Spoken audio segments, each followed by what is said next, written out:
Hello guys, how are you doing and how is everything? Today is going to be a kind of cook and chat with me because I want to kind of bring you guys back to my story. I mean my story of my life, because I come to realize that the story that I'm not actually sharing with you guys is the main testimony that you guys need to know about me, because also me, I never knew my story uh, was my own testimony of God in my life. But today I kind of understand and come to the realization that my life is actually the main important story uh, to say online. Yeah, there are the revelations, there's the vision, there's the uh, dreams, all. But the main important story is actually my life, because I didn't know also until now. So, to start with, my name is Teresa, from family of 11, born in Africa, Catholic. Yeah, Catholic to say, but not just to say. I go to church just 24, 25, 26, 31 of December every year. I don't know nothing about, I don't know much about spirituality, things like that. I just live my life the way it is, the way it comes, that is it. So, did all my schooling, did everything was fine, everything was okay. I had my girlfriends, friends, boyfriends, friends. I had my life. I went to school. I helped my parents, everything necessary that a daughter can help the parents. It was good, it was nice. My brothers, my sisters, everything was okay, everything was fine. I was just living my life and it was good. It was awesome. Yeah, a lot of things done that doesn't have to be, but I was just living my life. I was just living my life, having fun.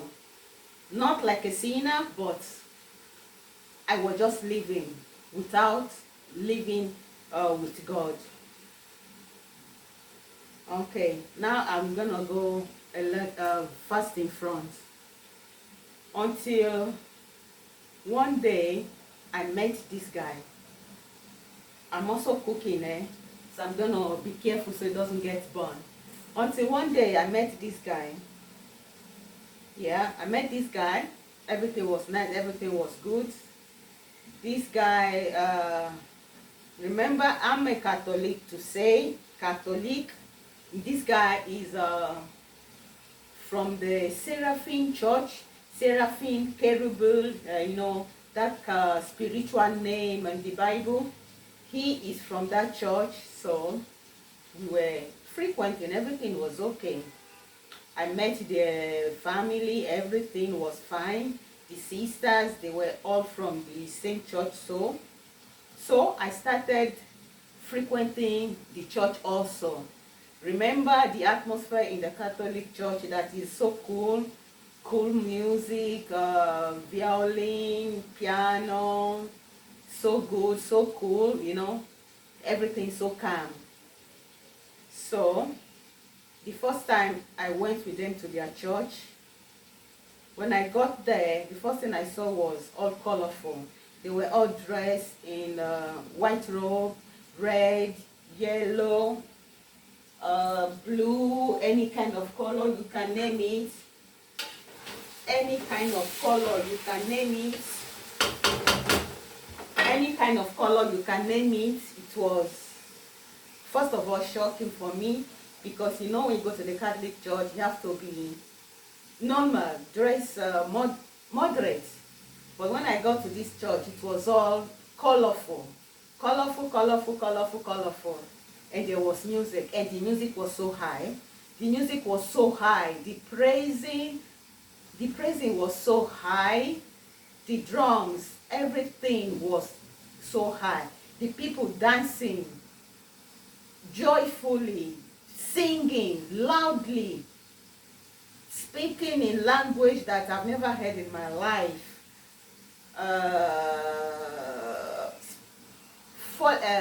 People crying, people on the floor. You know, being the first time, I was very, very shocked. It was like a shock for me, you know, when I got there for the first time. In fact, I was asking to the guy with the sisters, what is happening here? You know, so they told me this is a spiritual church, that people speak in tongues, people go in trance, people see visions, they dream. I was shocked. I was totally shocked. I thought I was in a kind of different world, because I've never experienced something like this in my life. While talking, I will try also to be cooking, because I have to cook also. I'm cooking a kind of sauce for pasta, because now it's becoming hot and I want to prepare in bulk. So when it becomes hot, I won't be cooking again for some time. So as I was saying, I was shocked with everything I was seeing there. You know, they explained to me that people speak in tongue, this dream, vision, you know, go in trance, something like that. At that point, for me, I just said to myself, this cannot be true. It's a lie. It's a lie. They are just trying to steal from innocent people, you know. They are just trying to make the people give offerings, money, give this and that. You know, they are just thieves, you know. That was what I thought, because I didn't believe what I was saying. I didn't believe at all. I didn't believe. You know, because yeah, I knew in the Bible things like this happened in the Bible, because yes, when I was in school, I studied the Bible and I did my best to come out with the best result. I came out with a very good result, but for me, I studied the Bible because yes, I really needed to come out with the best vote in all my material. So that was what really happened. It was good. But when I got to that church and saw everything that was happening, for me it wasn't real. It wasn't real, because in the Catholic Church, yeah, Catholic, I go, but I never experienced something like this, you know. And nobody ever told me that, look, this kind of a thing happened. But when I got there and I saw it, I didn't believe it. To be honest, I didn't believe it. I didn't believe it at all. For me, they were just thieves. So I kept on going. We were still frequenting. Everything was okay. I kept on going and going and going, until this thing got so much on me that I couldn't resist anymore, because I was always there just looking at them, always shocked, always kind of trying to understand what is going on. I didn't feel nothing, you know. They were all in trance, speaking in tongues, something like that. So I didn't, there was nothing going on with me, you know. So at one point when they said, now it's time for everyone to pray, ask to God whatsoever you want, this and that. I didn't ask for nothing from God. I didn't ask nothing. All I just prayed inside me was that, God, this is not true. These people are thieves. But if really this is real, you just have to prove it to me that it is real. You have to make me, you have to show to me that it is real. You have to make me speak in tongues too, so I can believe, because without you proving to me that it's true, I don't believe. So that was what I said, and it ended there. kept on going to church. Everything was okay, everything was fine. But I wasn't thinking, I wasn't thinking of what I prayed for or something like that. I just, because I wanted somebody to prove to me that what I was seeing was actually true. Then, past months, so I had a dream. I had a dream. I had a dream, and in this dream, what I saw the two elderly prophets in that church sick. They were very, very sick. They were so sick that one died. And in the same dream, I was told or shown what they have to do to survive the sickness or death. Then I woke up. When I woke up, I was kind of shocked and said, what kind of a dream is this? Why should I dream of something like this? So I still continue going to church, but I didn't say nothing about the dream.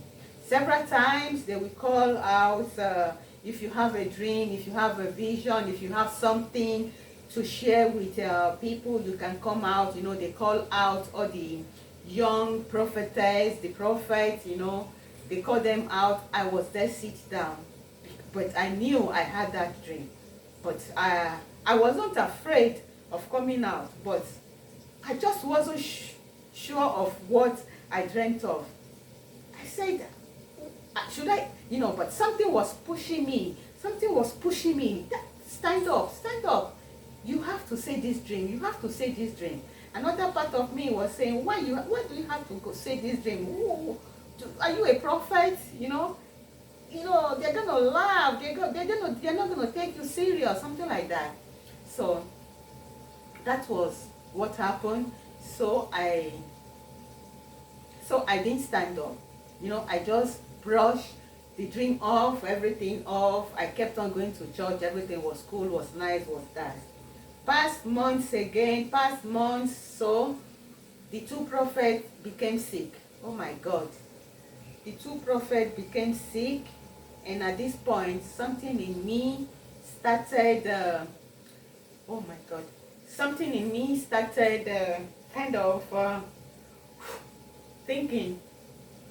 Something in me started thinking what was actually going on. Probably what I dreamt of was really true, or what every single thing I saw in this church was absolutely true. At that time, I started believing that, things that I saw in this church, in the church, was actually true. But I still did not go to these elderly prophets and tell them the dream I did. I didn't tell to them nothing. And they became so sick. It was serious. It was very, very serious. I was also dying inside me because I didn't know what to do. I didn't know if I have to go to tell them, even if I should have, but I did not. So one of the elderly prophets died. He died. They did the burial or funeral, how you say it in English. And I didn't say nothing to anybody. I just left everything. I just kept quiet. I didn't say anything because inside me was already so confused of the dream I did. Because for me, usually, I wasn't a dreamer. I don't dream. Even if I dream, I don't even remember. But that was the first dream that I had, and happened. So that woke up something in me that God is real. They did the burial of the two of one, because it was just one that died, one survived. they did. So life went on again. After some months, things was not so okay with me, and that was when I started having my own problem. I started feeling sick. I didn't say nothing that I was sick to the guy with his family. I didn't say nothing, because I was thinking it will pass. Just one tablet, so for headache, and it will pass. But it got so worse that I had to tell them that, look, I'm not feeling so good. They tried my temperature, and then they saw that it was just too high. It was too high. So I was rushed to the hospital. I remember that I told them I was rushed to the hospital, but to be honest, I can't remember how I got there. I can't remember how I got there. I can't remember much from when I was in the hospital. I can't remember nothing. I can't remember nothing. The only thing I could remember was things that, because this story I'm saying now, it's already for a lot of, oh God, it's already for a lot of years ago, but I can still remember it as if it's yesterday, or just something that happened now. I can't remember how I got to the hospital. I can't remember what I ate in the hospital. I can't remember who treated me. I can't remember who came to visit me. The only thing I can say today that I remember very clear is all the strange things that I kept seeing, all the strange things that kept happening to me in the hospital. Because I remember I was on the bed, but I could see myself up me, close to the roof, and I was afraid because it was hot in Africa, and there was the fan moving, rolling. So I thought to myself, I hope I don't go that close to the fan, because it's gonna be very bad if I get so high again. That happened. I saw myself flying most of the time. I don't know if it was a dream or a vision. I don't know, because I can't remember nothing. The only thing I remember is this that I am saying. I saw myself flying a lot and a lot, flying with birds around me, flying with people lifting high, people lifting from the earth high to the sky with me. I was in their middle. We were a lot. We were flying. We were lifting up to the sky. I saw this. This was not, I don't know, no, because I was in the hospital, but I don't even know how many days I was there. But I'm just saying all the things that I saw. I saw also some other times that I was in a desert. It was desert. There was nobody. I was just there alone. And I was wondering, what am I doing in this desert place? That happened. I also find myself in front of a very giant gate. Yeah, a very giant gate. I didn't know what was this place. I didn't know what was this place. I also find myself in a very giant house, in a very giant library, full of books, and I was kind of moving along the books, touching, I don't know, probably trying to read. I also saw a kind of giant dining table, all of gold. I also saw a kind of lake. It was a lake of fire. I also heard people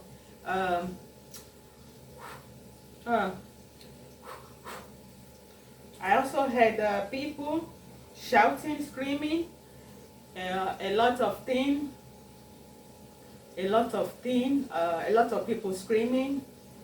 I saw a lot of things. I saw a lot of things. I saw a lot of things that I didn't know what I was even seeing. I didn't know what I was seeing. After some days in the hospital, I don't know how many days I was in the hospital, I found myself at home. I don't know how I got home. I found myself at home, you know. I had to recover. So they were always around me. What I realized when I got home was that every time I closed my eyes to sleep, I found myself in another, I would call it now, dimension. At that time, I don't know. Now I will call it, I found myself in another dimension. Immediately I found myself there. They will be asking me, what do you want? What do you want? What are you doing here? Who are you? They will be dragging me, hitting me, beating me. Who are you? Why are you here? How did you get here? What do you want here? You know, they will be dragging me, pulling me my hair, and I was shouting. I could see the people around me talking, laughing, you know. They were around me because we were all on the bed. They were around me, but they couldn't hear me shouting, pulling them. The only thing I could just say to wake up from that nightmare, for me it was a nightmare because I was being beaten. I just have to shout, God, please help me. God, please help me. In that moment, I will wake up. And when I wake up, I'll ask for these people immediately. Oh, you people didn't hear me shouting? I was dreaming a terrible dream. They said, no, they didn't hear me, that it was just a nightmare, just a dream. You know, I said it was okay. But this continued happening for every time. Every time. It got to a point that I couldn't sleep again. So I had to tell them that, look, this is what is happening to me, that it's past months now, I can't sleep. That every time I go to sleep, or anytime I'm just relaxed, I find myself in a place that I don't know. People dragging me, hitting me, beating me, asking me a lot of questions that I don't even know what to say to them. So they started shouting, why didn't I tell them this before? This and that. I said, for me, it became normal because it's what has been happening to me for a long time, that I had to say it now because I couldn't take it no more. So they brought me back to the church, the St. Seraphim Church. They told the prophet what was happening to me. So they organized a kind of spiritual bath in the sea. Spiritual bath. And this kind of bath, we call it in African language Irapada, which today I know it's called rebirth. You know, they have to do a kind of spiritual cleansing for me. And after the spiritual cleansing, there were 7 prophets all around surrounding me. It was a kind of harsh spiritual cleansing, which I'm not going to say because it was really harsh. After the cleansing, I have to stay in the church for 7 days. And that was when I started having a lot of strange dreams. I'll stop for now a little.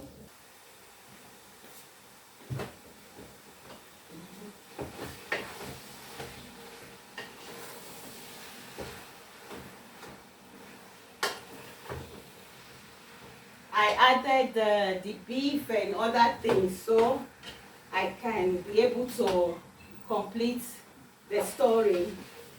So that is it. Now I'm kind of turning everything together so they can blend and combine together. Oh my God. So let me leave that.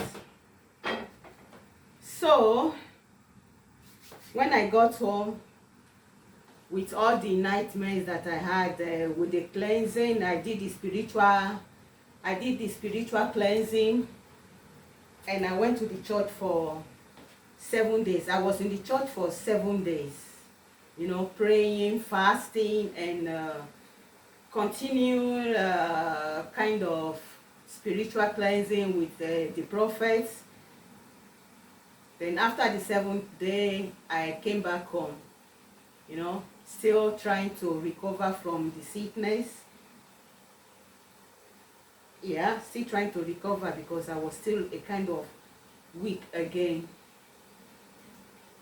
Then what happened next after some time was, what is it? Okay. Because I heard some noise. What happened again was, one day nobody was at home. They were all out of the house. I was sleeping, and the next moment I found myself on the floor. I already said this story before. It's posted. I already posted it, but I will kind of say a quick explanation. So I found myself on the floor, and I was looking myself on the floor. I didn't know what was going on, but I realized that I was dead. And to be dead so young, so I started calling on to God that I refuse to die. I don't want to die because I still have a lot of things to do. You know, I have a lot of things to do in life. I have to get married, I have to do this, I have to do that, I have to do a lot of things. But all the same, I was never saying nothing about God, you know. After experiencing the dream I had, all the spiritual warfare, the cleansing, I was still not committed to God, you know. I was still not committed to God until I died. Then when I died, I told God that, God, if you bring me back to life, I promise I will serve you all my life. I will give my life to you, this, that. I will do all. I will preach your name with my mouth, this and that. And immediately I said that, I went back into my body. I woke up. When the guy and the family came back, I told them what happened to me. They became so scared that they sent me back home, to my parents' house. They sent me back. I'm laughing. Yeah, I think I should laugh because I give glory to God that I'm able to laugh now. I thank God. I give glory to God. So they sent me back to my parents' house, you know, because, you know, sometimes I come to their house, sometimes I stay in my house, my parents' house, you know, so they just say you have to go back to your parents' house because there was nobody at home and that kind of a thing happened, you know. They became scared, you know, that at least if I'm with my siblings, if anything of such happened, there will be people around me, something like that. So I went back home, everything was fine, everything was okay. Then I had another dream, and in that dream, a man came to me with the hand covered, he covered his face with his hands. The only thing I could see was his teeth or tooth.